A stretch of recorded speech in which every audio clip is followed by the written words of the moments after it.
Today we will be doing a poem called The World is Too Much with Us by the poet William Wordsworth. The poem is in the form of a sonnet and is written by the nature poet William Wordsworth. Now, let us learn something about the poet William Wordsworth. Wordsworth was born on the 7th of April 1770 and he died on the 23rd of April 1850. Wordsworth, along with another poet, S.T. Coleridge, ushered in the Romantic age of literature. This trend of Romantic literature was followed by Shelley, Keats, Blake, Byron, Southey, Burns, and many other poets. We will discuss the characteristics of the Romantic era in this presentation a little later. Wordsworth wrote a collection of poems called Lyrical Ballads, which was published in 1798. Apart from this, he also wrote many other famous poems. Among them was The Prelude, which is generally considered to be his magnum opus or major work. He was Poet Laureate from 1843 till his death in 1850. He was predominantly a nature poet. Nature was everything to him. It was a living personality, a living entity. He was one of the lake poets along with Southey and Coleridge. The lake poets are named after the lake district of the northwest of England where they lived. About the poem. The poem is in the genre of a sonnet. It is an outcry or protest against the growing materialism of the world, which was a direct result of the first industrial revolution, which began in 1760 and lasted till 1820, or as some critics believed, 1830 also. This revolution took place during Wordsworth's time. The Industrial Revolution began in the 18th century when agricultural societies became more industrialized and urban. The Transcontinental Railroad, the cotton gin, electricity, and other inventions permanently changed society because all this growth came at the cost of the agricultural lifestyle and natural landscape. The sonnet was written in 1802 and published in his collection of poems, which was simply titled Poems. This collection was published in 1807. The nature lover Wordsworth was outraged by the growing disassociation or distancing of humans with their natural environment.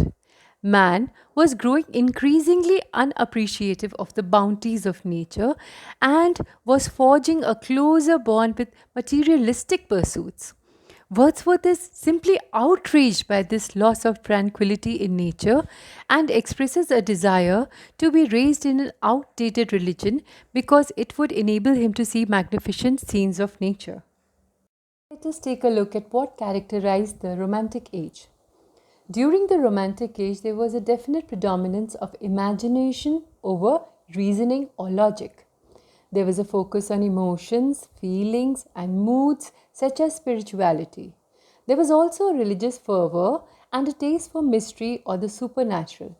This can specially be seen in the case of Coleridge. There was a fascination with primitive art and culture. There was a definite emphasis on love for nature. There was also an interest in the past and looking in the past for wisdom or guidance in the past or past events. Love for mysticism and focus on the individual are other characteristic traits. Before we begin with the study of the poem, let us take a look at the beauty of the Lake District and see the drastic contrast provided by the change scenario during the industrial age. You can see the enthralling beauty of the natural landscape and see how it was changed by the rapid growth of industries, which kept man so busy that he became mechanized himself, leaving him no time to appreciate the natural beauty around him. The sonnet is a Petrarchan sonnet and divided into an octave and sestet. An octave, as you all know, is a stanza of 8 lines, while the sestet is the stanza of 6 lines. The sonnet was published in 1807. Before we begin the poem, Let us take a look at the image of the sea that is beautifully reflecting the moonlight. This image forms one of the metaphors in Wordsworth's sonnet, so it's worth taking a good look at. Now let us begin with a study of the sonnet. The very first line of the sonnet explicitly states the theme of the sonnet, and the theme is that the matters of the world weigh too much on us.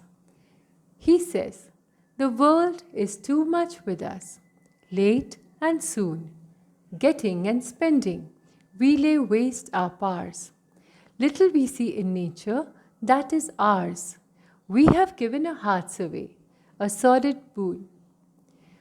So the sonnet opens with a lament that the matters of the world weigh too much on us. We are busy in getting money and spending the same money that we have obtained through hard work. Or in other words, the consumerism of the world appears to be our only concern. We do not use our energies in spiritual pursuits, but rather waste them in materialistic pursuits. We are not in harmony or synchronization with nature. We are no longer in touch with our feelings or feel as if we are a part of nature. In return for this lack of feeling, we have made a very bad bargain, and this bad bargain is in the form of the materialistic progress of the society, which Wordsworth calls a sordid boon. Wordsworth is not denying the importance of industrialization or material progress of society. He is simply outraged by the fact that this progress is coming at the cost of man's appreciation of nature or his spiritualism. Here we have the image that I had shown to you earlier. The sea that bears her bosom to the moon. The winds that will be howling at all hours and are upgathered now like sleeping flowers. For this, for everything, we are out of tune. Wordsworth is saying that man is so alienated from nature that he does not have time to enjoy the beautiful sights of nature, such as the sight of the sea, which is reflecting the light of the moon, or the winds that usually move around with howling sounds but are now as quiet as collected as flowers that have collected their petals together. We are out of sync with all these and they do not affect us, or, in other words, they do not find a place in our hearts. With this, we come to an end of the octave and begin with the sestet. There is a definite shift in line 9, and you can see it here. It moves us not. Great God, I'd rather be a pagan suckled in a crete outworn. So might I, standing on this pleasant leer, have glimpses that would make me less forlorn. Have sight of Proteus rising from the sea, or hear old Triton blow his wreathed horn. First, let us learn about paganism. Paganism is a belief that worshipped more than one god and also believed in idol worship. Christianity believes in one true God, and thus pagan and Christian beliefs differ in this regard. Yet, Wordsworth is so outraged by the mechanical society that he prefers to be a pagan. The first line is in direct relationship to the images of nature mentioned above in the octave. It moves us not. Take a look at the first line. He says, "It moves us not." It here refers to the beauty of nature that does not enthrall us or does not affect us emotionally.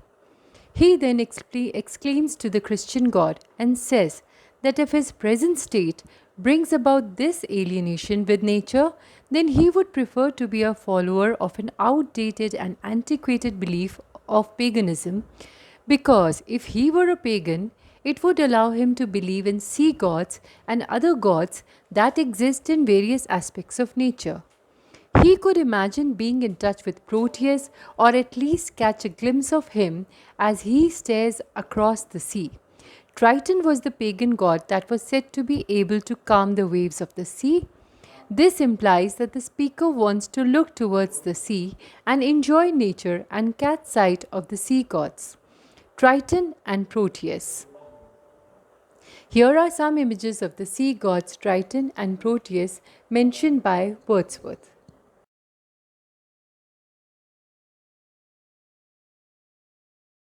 Triton was a sea god in Greek mythology. He was the son of Poseidon, another sea god, and Amphitrite, a sea goddess. He had a conch shell that he blew as a trumpet. He had the power to calm the seas and to agitate them. I have a picture of a conch shell here. This is not the conch of Triton, but here you can imagine what Triton's horn might have looked like. Then we learn about Proteus. Proteus was also a sea god. He was the protector of the seas. According to Homer, he was the master and herdsman of sea monsters and sea animals, especially the seals. He minded the sea herds for Poseidon. He had the gift of foreseeing the future.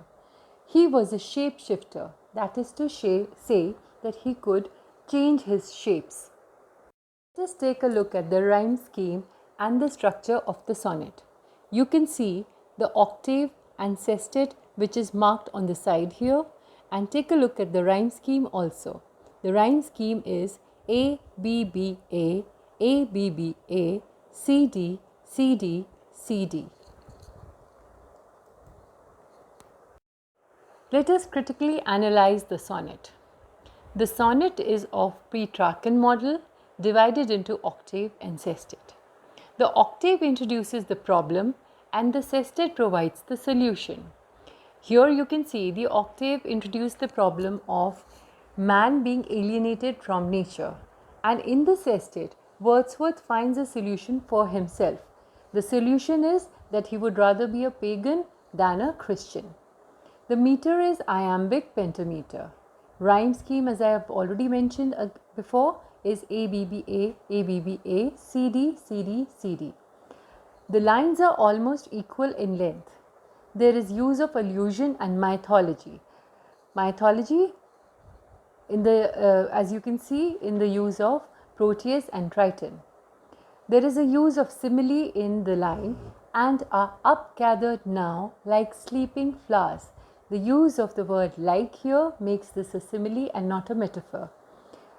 There is use of personification also when he is mentioning the sea that bears her bosom to the moon.